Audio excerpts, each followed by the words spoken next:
Selamat pagi Bu, kami dari kelompok 7 ingin mempresentasikan hasil diskusi kami mengenai aplikasi dan interpretasi dari analisis likuiditas.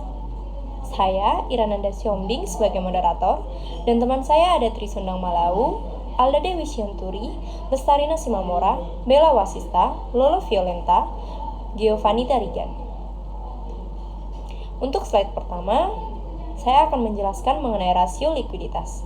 Rasio likuiditas itu merupakan bagaimana cara suatu perusahaan mengatasi persoalan kewajiban jangka pendek yang ditanggungnya tepat waktu berdasarkan aset lancar yang dimilikinya. Manfaat dan tujuan dari rasio likuiditas. Perhitungan rasio likuiditas tidak hanya berguna bagi perusahaan, namun juga berguna bagi pihak luar perusahaan. Berikut ini adalah tujuan dan manfaat yang dapat dipetik dari hasil rasio likuiditas menurut Dr. Kasmir dalam bukunya Analisis Laporan Keuangan sebagai berikut. 1. Untuk mengukur kemampuan perusahaan membayar kewajiban atau utang yang segera jatuh tempo pada saat ditagih. Kedua, mengukur kemampuan perusahaan membayar kewajiban jangka pendek dengan aktiva lancar secara keseluruhan. Dan yang ketiga, mengukur atau membandingkan antara jumlah sediaan yang ada dengan modal kerja perusahaan dan seterusnya. Slide selanjutnya akan dijelaskan oleh teman saya. Baiklah, saya akan melanjutkan penjelasan dari teman saya. Jenis-jenis rasio likuiditas. Yang pertama ada rasio lancar atau current ratio. Rasio lancar merupakan rasio untuk mengukur kemampuan perusahaan dalam membayar kewajiban jangka pendek atau utang yang segera jatuh tempo pada saat ditagih secara keseluruhan. Rumus yang digunakan untuk mencari rasio lancar atau current ratio dapat digunakan sebagai berikut. Current ratio sama dengan aktiva lancar atau current asset dibagi utang lancar atau current liabilities. Contoh soal, komponen laporan keuangan pada tahun 2021 dan pada tahun 2022. Untuk total aktiva lancar atau current asset pada tahun 2021 sebesar 1.640 dan pada tahun 2022 sebesar 1.340. Untuk total utang lancar atau current liabilities pada tahun 2021 sebesar 750 dan pada tahun 2022 sebesar 750. Untuk tahun 2021, current ratio sama dengan 1.640 dibagi 750 sama dengan 2.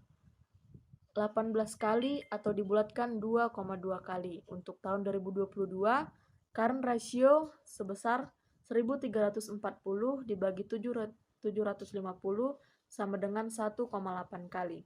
Interpretasinya, jadi di tahun 2021, jumlah aktiva lancar sebanyak 2,2 kali utang lancar atau setiap Rp1 utang lancar dijamin oleh 2,2 rupiah aktiva lancar atau 2,2 dibagi 1 antara aktiva lancar dengan utang lancar. Di tahun 2022, jumlah aktiva lancar sebanyak 1,8 kali utang lancar atau setiap Rp1 utang lancar dijamin oleh 1,8 rupiah aktiva lancar atau 1,8 dibagi 1 antara aktiva lancar dengan utang lancar. Jika rata-rata industri untuk current ratio adalah 2 kali, keadaan perusahaan untuk tahun 2021 berada dalam kondisi baik, mengingat rasionya di atas rata-rata industri. Sedangkan untuk tahun 2022, kondisinya kurang baik karena kondisinya masih di bawah rata-rata. Selanjutnya akan dijelaskan oleh teman saya. Penjelasan selanjutnya mengenai rasio sangat lancar. Rasio sangat lancar merupakan rasio yang menunjukkan kemampuan perusahaan dalam memenuhi atau membayar kewajiban atau utang lancar dengan aktiva lancar tanpa memperhitungkan nilai sediaannya atau inventory. Rumus yang digunakan untuk mencari rasio cepat adalah sebagai berikut. Quick ratio sama dengan current asset dikurang inventory dibagi current liability. Untuk contoh soalnya, komponen laporan keuangan yang terjadi pada tahun 2021 dan pada tahun 2022. Total aktiva lancar pada tahun 2021 senilai 1.640 dan pada tahun 2022 senilai 1.340.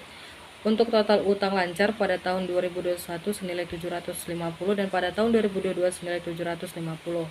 Persediaannya pada tahun 2021 senilai 250 dan pada tahun 2022 senilai 310.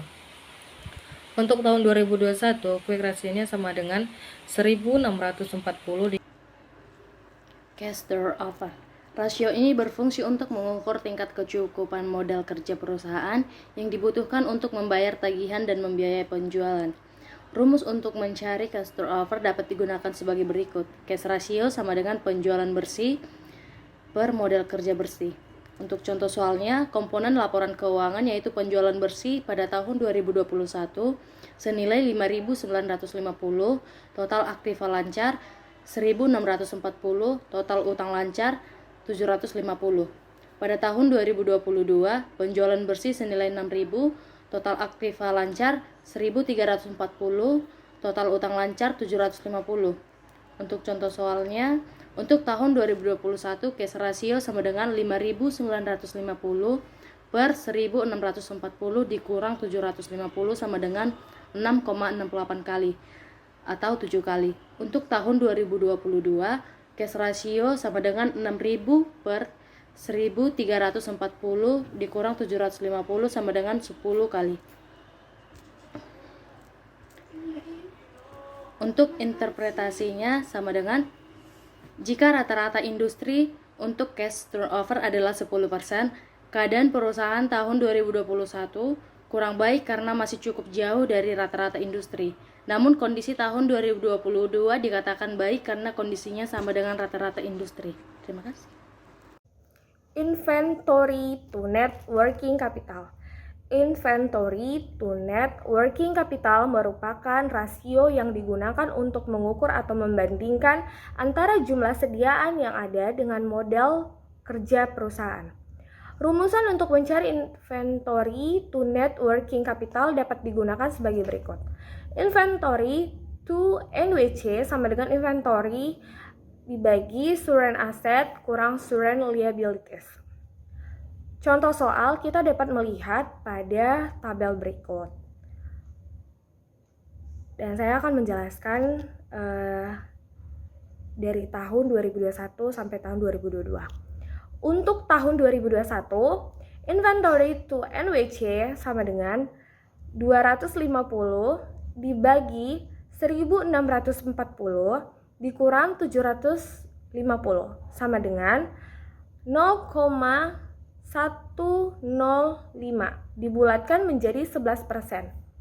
Untuk tahun 2022, inventory to NWC sama dengan 310 dibagi 1340 dikurang 750 sama dengan 0,148 dibulatkan menjadi 15%.